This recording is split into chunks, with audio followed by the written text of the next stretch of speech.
Figured I'd read another one tonight. Why not, right? Chapter 15. The Gathering of the Clouds.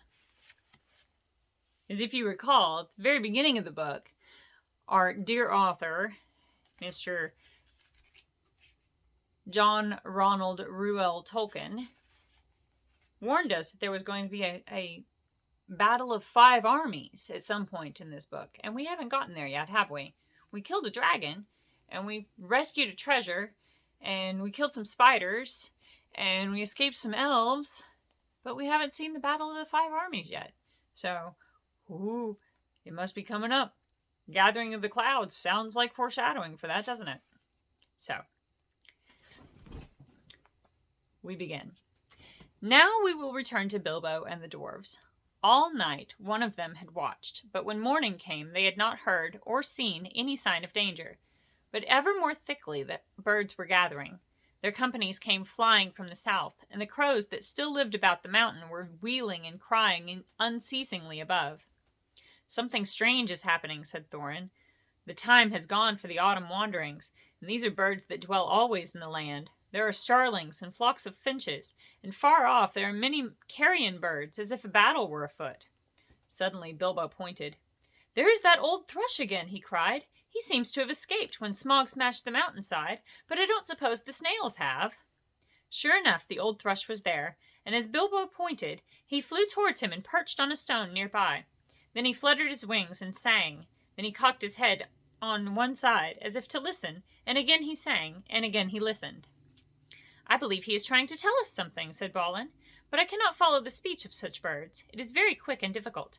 Can you make it out, Baggins?" "Not very well," said Bilbo. As a matter of fact, he could make nothing of it at all, but the old fellow seems very excited. "I only wish he was a raven," said Balin. "I thought you did not like them. You seemed very shy of them when we came this way before." "Those were crows, and nasty, suspicious-looking creatures at that, and rude as well. You must have heard the ugly names they were calling after us, but the ravens are different. There used to be great friendship between them and the people of the Roar, and they often brought us secret news, and were rewarded with such bright things as they coveted to hide in their dwellings. They live many a year, and their memories are long, and they hand on their wisdom to their children. I knew many among the ravens of the rocks when I was a dwarf lad.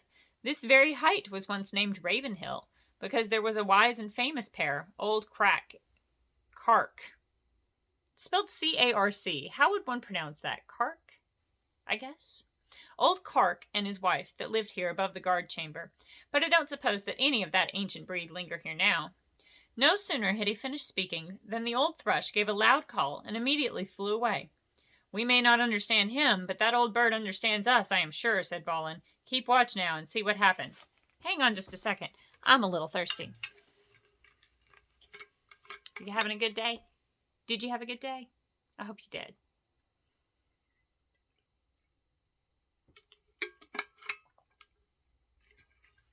Oh, that's much better. Woo, icy cold water. Okay. Before long, there was a fluttering of wings, and back came the thrush, and with him came a most decrepit old bird. He was getting blind, he could hardly fly, and the top of his head was bald. He was an aged raven of great size. He alighted stiffly on the ground before them, slowly flapped his wings, and bobbed towards Thorin. "O Thorin, son of Thrain, and Balin, son of Fundin," he croaked, and Bilbo could understand what he said, for he used ordinary language and not bird speak. "What? A talking bird? That's crazy." "I am Ruach, son of Cark. Cark is dead, but he was well known to you once. It is 100 years and 53 since I came out of the egg, but I do not forget what my father told me. Now I am the chief of the great ravens of the mountain. We are few, but we remember still the king that was of old. Most of my people are abroad, for there are great tidings in the south. Some are tidings of joy to you, and some you will not think so good. Behold, the birds are gathering back again to the mountain, and to Dale from south and east and west. For word has gone out that Smaug is dead." "Dead? Dead?" shouted the dwarves. "Dead! Then we have been in needless fear, and the treasure is ours." They all sprang up and began to caper about for joy. "Yes, dead," said Rourke.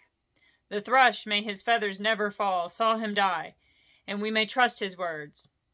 He saw him fall in battle with the men of Esgaroth the third night back from now at the rising of the moon. It was some time before Thorin could bring the dwarves to be silent and listen to the raven's news. At length, when he had told all the tale of the battle, he went on. So much for joy, Thorin Oakenshield. You may go back to your halls in safety. All the treasure is yours, for the moment, but many are gathering hither beside the birds. The news of the death of the Guardian has already gone far and wide, and the legend of the wealth of Thorir has not lost in the telling during many years. Many are eager for a share of the spoil. Already a host of the elves is on the way, and carrion birds are with them, hoping for battle and slaughter. By the lake, men murmur that their sorrows are due to the dwarves, for they are homeless and many have died, and Smaug has destroyed their town. They too think to find amends from your treasure, whether you are alive or dead. Your own wisdom must decide your course.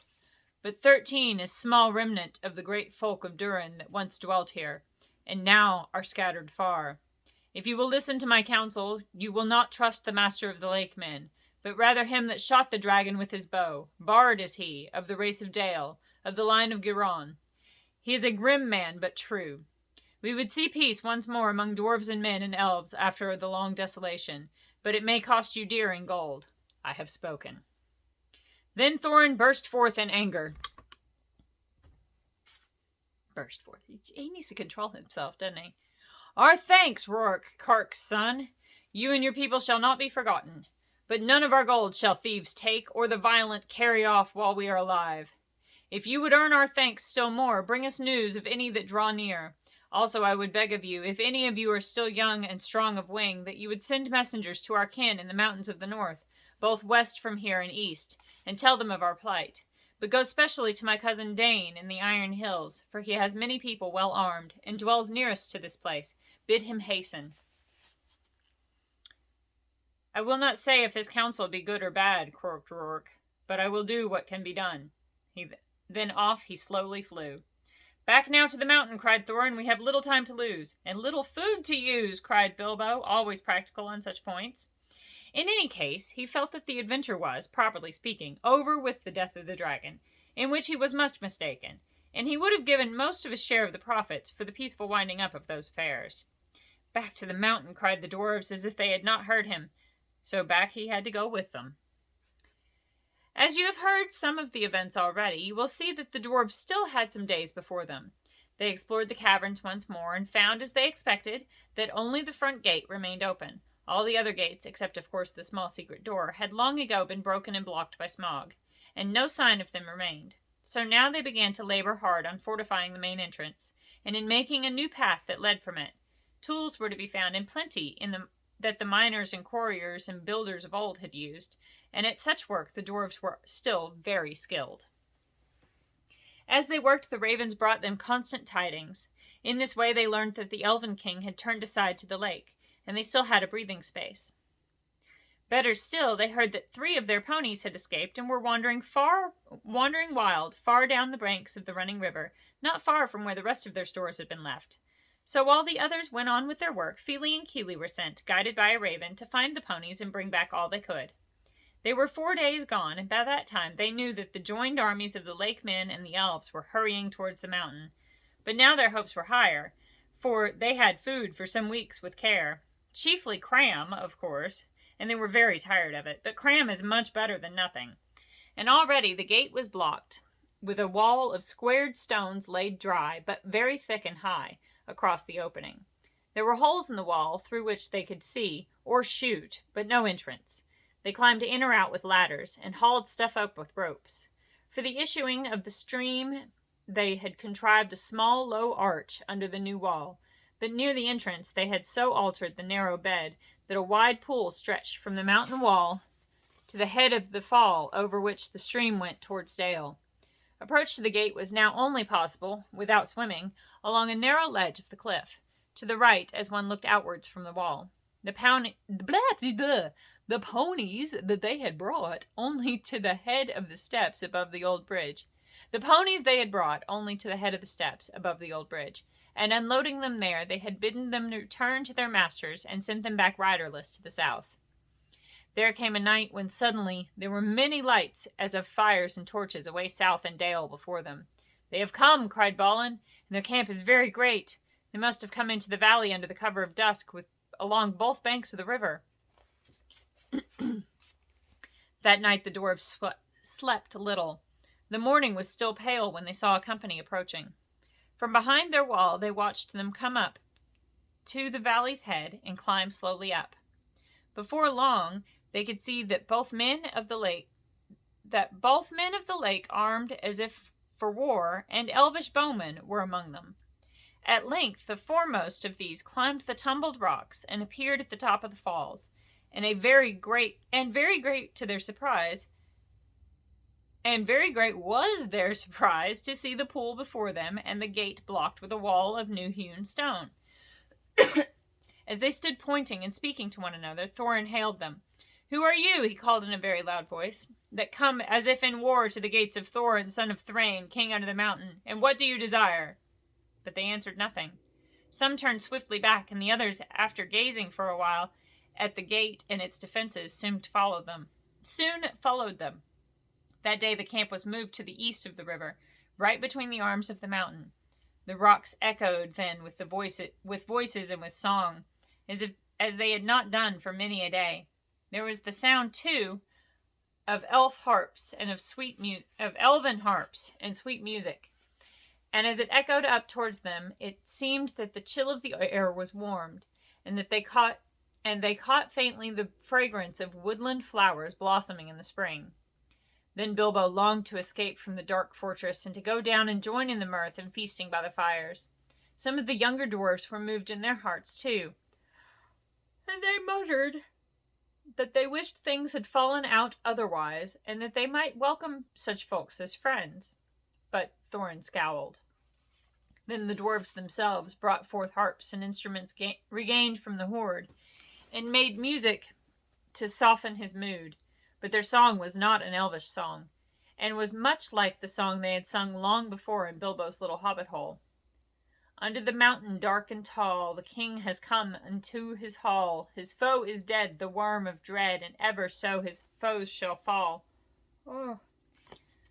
The sword is sharp, the spear is long, the arrow swift, the gate is strong, the heart is bold that looks on gold. The dwarves no more shall suffer wrong. The dwarves of yore made mighty spells, while hammers fell like ringing bells, in places deep where dark things sleep, in hollow halls beneath the fells. On silver necklaces they strung the light of stars, on crowns they hung the dragon fire from twisted wire, the melody of harps they rung. The mountain throne once more is freed. O wandering folk, the summons heed. Come haste, across the waste. The king of friend and kin has need. Now call we over mountains cold. Come back unto the caverns old. Here at the gates the king awaits. His hands are rich with gems and gold. The king is come into his hall. Unto, I keep saying into, and it's unto. The king is come unto his hall. Under the mountain dark and tall, the worm of dread is slain and dead, and ever so our foes shall fall.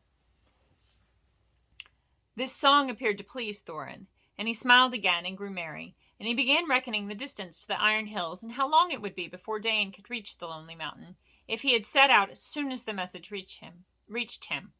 But Bilbo's heart fell, both at the song and the talk. They sounded much too warlike. The next morning, I am so like Bilbo in that regard. Aren't you? Warlike. Hate war. The next morning early, a company of spearmen was seen crossing the river. Gracious. Take a breath, Tracy. Quit being so speedy. The next morning, early, a company of spearmen was seen crossing the river and marching up the valley. They bore with them the green banner of the Elven King and the blue banner of the lake, and they advanced until they stood right before the wall at the gate. Again Thorin hailed them in a loud voice. "Who are you that come armed for war to the gates of Thorin, son of Thrain?" king under the mountain. This time he was answered. A tall man stood forward, dark of hair and grim of face, and he cried, "Hail, Thorin! Why do you fence yourself like a robber in this hold? We are not yet foes, and we rejoice that you are alive beyond our hope. We came expecting to find none living here, yet now that we are met, there is matter for a parley and a council. Who are you, and of what would you parley?" "I am Bard, and by my hand was the dragon slain, and your treasure delivered." "Is that not a matter that concerns you?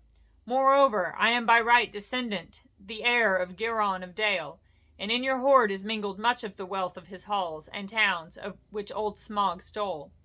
Is not that a matter of which we may speak? Further, in his last battle, Smaug destroyed the dwellings of the men of Esgaroth, and I am yet the servant of their master. I would speak for him and ask whether you have no thought for the sorrow and misery of his people. They aided you in your distress, and in recompense you have thus far brought ruin only, though doubtless undesigned." Now these were fair words, and true, if proudly and grimly spoken, and Bilbo thought that Thorin would at once admit what justice was in them. He did not, of course, expect that anyone would remember that it was he who discovered all by himself the dragon's weak spot, and that was just as well, for no one ever did. But also he did not reckon with the power that gold has upon which a dragon has long brooded, nor with dwarvish hearts. Long hours in the past days Thorin had spent in the treasury, and the lust of it was heavy on him. Though he had hunted chiefly for the Arkenstone, yet he had an eye for many other wonderful things that were lying there, about which were wound old memories of the labors and the sorrows of his race. "You put your worst cause last and in the chief place," Thorin answered. "To the treasure of my people no man has a claim, because Smaug, who stole it from us, also robbed him of life or home. The treasure was not his, that his evil deeds should be amended with a share of it. The price of the goods and the assistance that we received from the Lakemen we will fairly pay in due time, but nothing will we give, not even a loaf's worth, under threat of force. While an armed host lies before our doors, we look on you as foes and thieves. It is in my mind to ask what share of their inheritance you would have paid to our kindred, had you found the hoard unguarded and us slain." "A just question," replied Bard, "but you are not dead, and we are not robbers. Moreover, the wealthy may have pity beyond right on the needy that befriended them when they were in want. And still, my other claims remain unanswered. I will not parley, as I have said, with armed men at my gate, nor at all with the people of Elven King, whom I remember with small kindness. In this debate they have no place. Begone now, ere our arrows fly. And if you would speak with me again, first dismiss the elvish host to the woods, where it belongs, and then return, laying down your arms before you approach the threshold. The Elven King is my friend, and he has succored the people of the lake in their need, though they had no claim but friendship on him," answered Bard. "We will give you time to repent your words. Gather your wisdom ere we return." Then he departed and went back to the camp. Ere many hours were past, the banner-bearers returned, and trumpeters stood forth and blew a blast. "In the name of Esgaroth and the forest," one cried, "we speak unto Thorin Thrain's son Oakenshield, calling himself the king under the mountain, and we bid him consider well the claims that have been urged, or be declared our foe. At the least he shall deliver 1/12 portion of the treasure unto Bard, as the dragon slayer, and as the heir of Giron. From that portion Bard will himself contribute to the aid of Esgaroth. But if Thorin would have the friendship and honor of the lands about, as his sires had of old, then he will give also somewhat of his own for the comfort of the men of the lake." Then Thorin seized a bow of horn and shot an arrow at the speaker. It smote into his shield and stuck there quivering. "Since such is your answer," he called in return, "I declare the mountain besieged. You shall not depart from it until you call on your side for a truce and a parley. We will bear no weapons against you, but we leave you to your gold. You may eat that, if you will." With that the messengers departed swiftly, and the dwarves were left to consider their case. So grim had Thorin become that even if they had wished, the others would not have dared to find fault with him. but indeed most of them seemed to share his mind, except perhaps old fat Bomber and Feely and Keely. Bilbo, of course, disapproved of the whole turn of affairs. He had by now had more than enough of that mountain, and being besieged inside it was not at all to his taste. "The whole place still stinks of dragon," he grumbled to himself, "and it makes me sick, and cram is beginning simply to stick in my throat." And that was the end of chapter 15. It was very short, wasn't it? I love you. I'm not going to read any more tonight, so I'll make another video tomorrow. I love you. I hope you have a great day.